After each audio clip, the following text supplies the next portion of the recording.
Hello guys, welcome to my blog. तो ये हमारा शाम का काम है, थोड़ा सा जो हमारी लेडीज़ का होता है। तो हम यहाँ पर वही थोड़ा बहुत समेट रहे थे क्योंकि मेरे हस्बैंड का भी आने का टाइम हो रहा था। तो आप जानते ही हो कि शाम में वैसे भी हमारे घर में थोड़ी झाड़ुआँ लगती है, बिहार का तो ये रूल है। तो हम वही कर रहे थे और हम आपके साथ कुछ शेयर भी करना चाह रहे थे आज के दिन, क्योंकि हमारा आज वो दिन आ चुका था जो कि हम आपके साथ रिवील करना चाह रहे थे। तो हम सोच रहे थे क्यों ना उसको एक कॉफ़ी के साथ रिवील किया जाए। तब तक में मैंने देखा कि बहुत ही तेज़ की बारिश आने वाली है, बहुत तेज़ की हवा चल रही थी। तो मैं दौड़ के पहले बालकनी गई क्योंकि बालकनी में मेरे कपड़े सारे सूख रहे थे जो मैंने सुबह डाल रखे थे। तो पहले मैंने उसको उठाया, फिर ला करके मैं रूम में से रख देती हूँ क्योंकि उसे मुझे समेटना भी था। तो मुझे अभी पहले ब्लैक कॉफ़ी पीनी थी और ब्लैक कॉफ़ी मुझे इसलिए पीना था क्योंकि मेरा बीपी बहुत ही ज़्यादा लो चल रहा था अभी। और मैं आपको बार बार शायद वीडियो में बोलती थी, जब मैं पहले वीडियो बनाती थी, मेरा बार बार तबीयत ठीक नहीं रह रहा है आजकल। तो ये एक खुशखबरी है, सो कोई मेरी बीमारी नहीं थी, पर मुझे ये बताना इसलिए पड़ता था क्योंकि सच में मेरी बीपी बहुत ही ज़्यादा लो रहती है। आज वो दिन आ चुका है आप लोगों के साथ शेयर करने के लिए। तो हम आज आपके साथ शेयर करना चाहते थे, कुछ मीठा हो जाए, तो उसके लिए मुझे ब्लैक कॉफ़ी की ज़रूरत थी। तो मैं यहाँ पे ब्लैक कॉफ़ी बना रही थी अपने लिए। मैं ये सोच रही थी कि आपके साथ जो शेयर करने जा रही हूँ उस चीज़ से आप बहुत पहले ही निपट चुके होंगे, और कुछ लोग हैं कि अभी बनने वाले होंगे, तो आप समझ चुके होंगे कि हम क्या कहने वाले हैं। मुझे ऐसा लगता है, लेकिन मैं जब बताऊंगी तो आपको शायद बहुत ही ज़्यादा खुशी होगी कि क्योंकि ये दुख की तो बात है नहीं, ये बहुत ही ज़्यादा खुशी की बात है।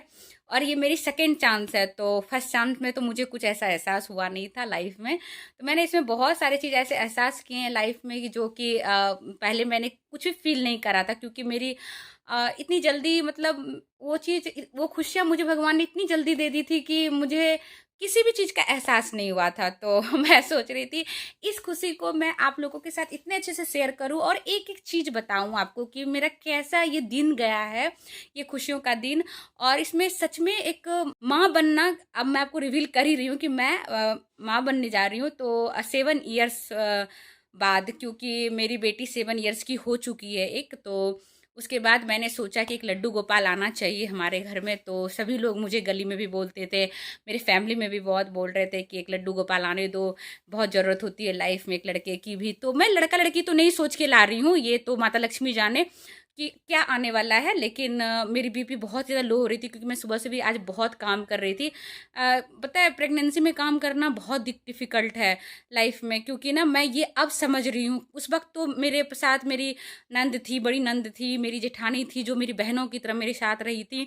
तो उन लोगों ने मुझे एहसास ही नहीं होने दिया पहले बच्चे में कि मुझे कुछ होता। हाँ, उल्टियाँ सब होती थी, तो लेकिन मुझे कुछ एहसास ऐसा नहीं रहा लाइफ में। लेकिन इस बार मैंने बहुत कुछ फ़ील करा क्योंकि मैं अकेली रह रही हूँ घर में, हस्बैंड और बच्चों के साथ। मेरे सारी फैमिली आस-पास में ही है। तो लेकिन सारी सभी लोग मुझे मदद करते हैं मेरी ज़िंदगी में, ऐसा कुछ भी नहीं है, बहुत प्यार भी करते हैं मुझे, बहुत प्यार भी देते हैं। तो मैं यहाँ पे बन चुकी हूँ माँ, मैंने आपको साइन भी दिखाया कि मेरे लड्डू गोपाल आने वाले हैं। तो मैं सोची कि फिर कॉफ़ी के साथ बताऊँ, तो मैंने कॉफ़ी बना ली थी यहाँ ब्लैक कॉफ़ी, क्योंकि मुझे दूध वाली कॉफ़ी बिल्कुल अच्छी नहीं लग रही है आजकल। और दूध मेरे गले में ही रह जा रहा है, वो फिर उल्टियाँ आ जाती, बहुत ही ज़्यादा ये चीज़ हो रहा है मेरे साथ सुबह-सुबह, और बहुत डिफ़िकल्टीज़ हो रही है मेरे साथ। तो फिर मैं सोची थोड़ी जो हवा चल रही थी ठंडी-ठंडी, उसके साथ क्यों ना कॉफ़ी का मज़ा लिया जाए। और मुझे ना बाहर ही थोड़ा निकल के कॉफ़ी पीना अच्छा लगता है, क्योंकि मुझे उतना पसंद है नहीं, और मैं अकेली रहती हूँ। तो भाई भी मेरा पीता नहीं है, तो वो अभी आया हुआ था मेरे को लेकर के ही, क्योंकि मेरी तबीयत थोड़ी ज़्यादा ख़राब रह रही है। तो बच्चे को स्कूल जाना, लाना, ये सब थोड़ा डिफ़िकल्टीज़ हो रहा था मेरे लिए। तो डॉक्टर ने भी मुझे मना कर रखा था कि आप 3 मंथ्स तक अभी श्योर नहीं रहो इस चीज़ को लेकर के, क्योंकि अभी आपको बहुत है बेड रेस्ट के, इसलिए मैं वीडियो नहीं बना पाती थी आप लोगों के लिए। तो अब मैं कंटिन्यू रहूँगी वीडियो के साथ, और जो 3 मंथ जो मैंने झेला है वो भी मैं आपके साथ शेयर करूँगी आगे वीडियो में, क्या होता है प्रेगनेंसी, कैसे लोग झेलते हैं। और मैं इस बार तो अकेले झेल रही हूँ। सो इस बार अगर मेरी कोई मदद भी करे तो मैं कहती हूँ नहीं, इस बार मुझे देखने दो कि सच में एक जो माँ बनती है लड़कियाँ, सच में वो कितना डिफ़िकल्ट होता है। फिर इतने देर में मैं कपड़े-उपड़े जो सुखा करके जो मैंने बेड पे रखा था, मैं सोच रही थी उसे भी थोड़ा समेट लेती हूँ, क्योंकि करना तो मुझे ही है, तो क्यों ना इसे कर लिया जाए तो ज़्यादा अच्छा लगेगा। बस मैं यहाँ पे कपड़े समेट रही थी, तब तक मेरा भाई उधर से आ रहा था और बोल रहा था कपड़े समेट रही है? बोले हाँ। तो चल मदद कर दो, बहुत लंबी लंबी साड़ियाँ, क्योंकि मुझे उतनी आदत नहीं है साड़ियों की, जो बात सच है। लेकिन कभी कभी मैं वीरवार को पहनती हूँ, तो इसलिए थोड़ा बहुत साड़ियाँ कभी कभी यूज़ हो जाती है हमारे लिए। यहाँ पे चादर हमसे समेटा नहीं रहा था, तो मैंने अपने भाई की मदद ली है, उसने मेरे साथ चादर समेट रहा है और अच्छा से समेट रहा है, वो भी कोशिश कर रहा है। फिर धीरे धीरे मैं सारे कपड़े समेट लेती हूँ यहाँ पे।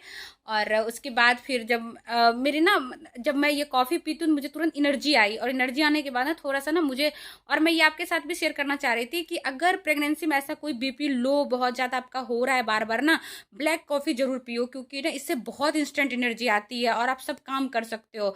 और क्योंकि ना ये चीज़ होना ना कोई बहुत बीमारी नहीं है, क्योंकि डॉक्टर भी खुद कहते हैं कि किसी किसी प्रेगनेंसी में ऐसा होता है, आपके साथ ऐसा हो सकता है कि मतलब आपका बीपी बहुत लो, अच्छी बात है कि हाई नहीं चल रही है आपकी बीपी, उसमें डिफ़िकल्टीज आ सकती है आपको। तो मैं सोची आपके साथ क्यों ना शेयर कर दूं, इसलिए आप लोग इस चीज़ को लेके घबराना मत, अगर आप में से कोई भी हमारी तरह हो तो। और मेरी बीपी ही बहुत ज़्यादा लो रहती है और उसमें मैं उठ नहीं सकती हूँ। तब तक मैंने सारे कपड़े भी समेट लिए थे आपके साथ बात करते करते, तो और फिर मुझे वार्डरोब में इसको सेटअप भी करना था। कपड़े समेटने से तो होता नहीं है, हम और औरतों की तो सारी एक ही कहानी है, आपको पता ही है। क्योंकि अगर आपका अलमारी भी अच्छा ना लगे देखने में तो आपको वो भी पसंद नहीं आएगा। तो मैंने यहाँ पे कपड़े समेट ली थी, सारे कपड़े को सारे वार्डरोब में सब जगह रख दिया था, बच्चों के बच्चे के वार्डरोब में, मैंने अपने खुद में। तो आगे हमारे वीडियो में आप बने रहिएगा, हम आपके साथ अब जुड़े रहेंगे। और अब मेरी तबीयत पहले से बहुत ही बेटर चल रही है। तब तक के लिए आप मेरे चैनल को लाइक, सब्सक्राइब एंड कमेंट जरूर कीजिएगा और बताइएगा कि मेरा वीडियो कैसा बना है। और हम आपके साथ अब हमेशा जुड़े रहेंगे। और 3 मंथ्स जो हमने झेला है वो भी वीडियो मैं आपके साथ शेयर करूंगी अब धीरे धीरे। और मैं ये 9 मंथ्स तक आपको ये पूरी वीडियो बताऊंगी, और मेरे साथ क्या क्या हो रहा है ये सब मैं बताती चलूंगी आपको। तो आप मेरे वीडियो में आज से बने रहिए और आप बताइएगा कि कमेंट्स करके कि किसको किसको आपका बीपी लो होता है, किसको किसको क्या क्या सीक्वेंस आ रही है आप लोगों के साथ। तो जब आप ये बताएंगे, मेरे साथ शेयर करेंगे, तो जो मेरे साथ बीत रहा है वो मैं आपके साथ भी शेयर करती चलूंगी, तो मुझे अच्छा लगेगा। चलिए तब तक के लिए टाटा बाय बाय।